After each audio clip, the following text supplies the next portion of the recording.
سلامونه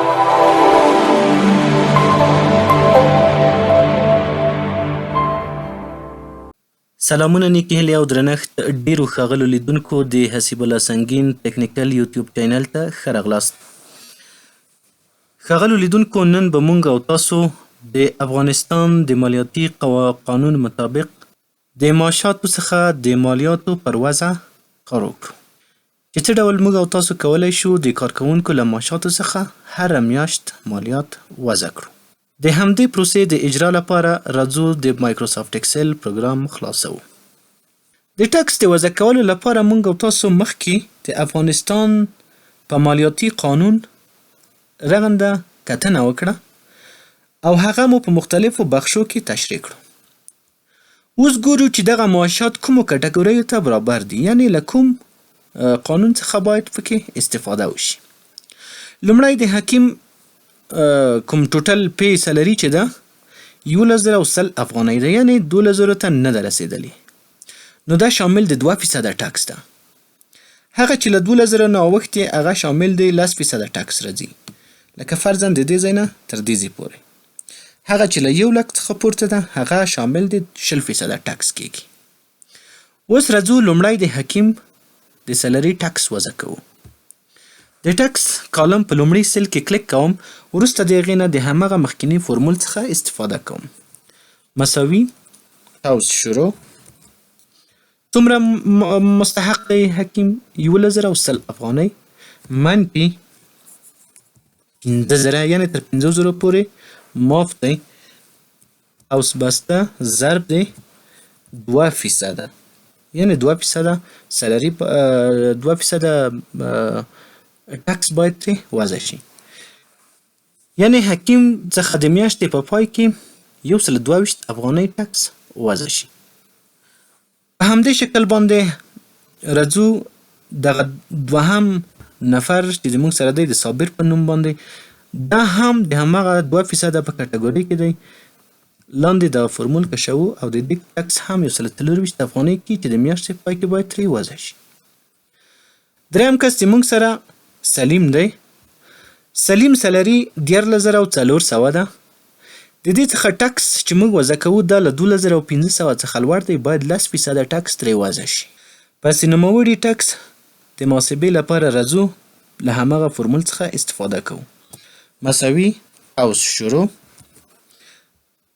سلري منفي 2,000 ځکه دا له 2,000 څخه جګ دی 2,500 اوس بسته ضرب 10% جمع 150.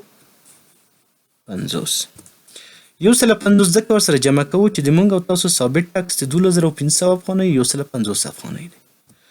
بالاخره سلیم د سلري څخه چې 14,400 افغانۍ کېږي باید 240 افغانۍ ټکس وضع شي.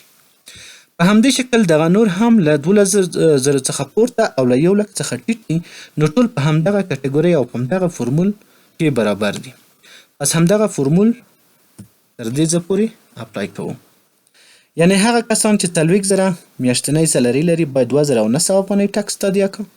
هغه کسان چې 46,800 سلري لري 2,500 روپۍ، 2,900 9,300 سلري چې څوک لري 1,810 افغانۍ ټکس باید ترې وضع شي. راځو وروستي هغه کس ته چې له 1,00,000 څخه لوړ میاشتنۍ تنخوا لري. د دې څخه څه ډول ټکس باید وضع شي او څه ډول باید محاسبه شي. په همغه لاندیني شکل باندې راځو د دې محاسبه هم ترسره کوو. فرضاً د موږ سره ندیم دی. ندیم څومره تنخوا لري میاشتنۍ 1,10,000 افغانۍ. پس غواړو چې د 1,10,000 افغانیو ټکس محاسبه کړو. په دې شکل محاسبه کیږي. مساوي اوس شروع د ندیم یعنې ګرند ټوټل سلري انتخابوو، وروسته د هغې نه منفي چون دا تر 1,00,000 لوړه ده باید 1,00,000 ترې منفي کړو او قوس بسته ضرب 2% ده 20% ځکه له 1,00,000 څخه جګه ده 20% جمع د 1,00,000 ثابت مالیات څومره کېدل؟ 8900 افغانۍ. جمع 8900 افغانۍ. او انټر کوئ. پس په همدې طریقه موږ کولی شو مختلف ټکسونه له مختلفو میاشتنیو سلري یا معاشاتو څخه په دې طریقو وضع کړو. اوس ګورو هغه ټکس چې مونږ وضع کړی دی، یعنې د دوی له ګرانډ ټوټل څخه، نو پس همغه ټکس ترې منفي کوو د هر شخص له خپل ګرانډ ټوټل څخه، او بالاخره د دوی خالص سلري یعنې دوی خالص معاش پاتې کېږي، او معاش یې دې ته چمتو کېږي چې ورته یا اکاونټ ته ترانسفر شي یا نقداً ورته ورکړل شي. د دې لپاره چې مونږ د کارکوونکو خالص معاش پیدا کړو، راځو د نیټ سلري کالم کې په لومړي سل کلیک کوو، او بالاخره له ټوټل پی څخه ټکس منفي کوو. وروسته موږ ته نیټ سلري په لاس راځي. په څه طریقه؟ په دې طریقه مساوي ټوټل پی منفي ټکس. یعنې له دې ځای څخه داسې ویلی شو چې حکیم چې د مونږ سره د ګارد په حیث وظیفه اجرا کوي، خپل میاشتنی معاش جمع اوورټایم جمع فود، یعنې د ډوډۍ مصارف چې کوم ورکړل شوي، ټوټل 11,100 افغانۍ کېږي. چې د 11,100 افغانیو څخه د دولت کوم ټکس چې وضع شوله 122 افغانۍ و، او د 122 افغانۍ چې کله د ده له ګرانډ ټوټل څخه منفي شي، بالاخره څو افغانۍ پاتې کېږي؟ 10,908 افغانۍ پاتې کېږي. دا هغه پیسې دي، دا هغه ټوټل دی نیټ سلري چې باید حکیم ته تسلیم شي، یعنې هغه خالص سلري ده. پس په همدې شکل باندې غواړو د ټولو کارکوونکو خالص معاشات پیدا کړو، او بالاخره ورته تسلیم یې کړو. په دې شکل باندې موږ وکولی شول چې د خپلو کارکوونکو هغه خپل نیټ سلري پیدا کړو او دوی ته یې تسلیم کړو. یعنې هغه کارکوونکي چې مثلا 9,300 افغانۍ د دوی ګرانډ ټوټل کېدلو، یعنې دا ناخالص و، په دې کې مالیات شامل نه وو، مالیات ترې وضع شوي نه وو البته، او 9,300 افغانۍ 1810 افغانۍ مالیات کېدل. وروسته د مالیاتو د وضع څخه 24,470 افغانۍ باید دوی ته تسلیم شي.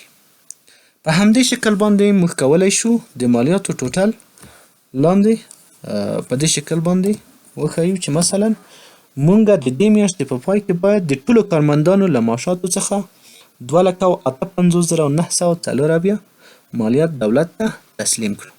قدرمنو لیدونکو، په دې هیله چې معلومات مو خوښ شوي وي او په ورځنیو چارو کې ورڅخه پوره ګټه واخلئ. تر بیا چې زه حسیب الله سنګین د یوې بلې معلوماتي ویډیو سره ستاسو درانه چوپړ ته حاضرېږم. په لوی الله مو سپارم. ورځ او ژوند مو نیکمرغه.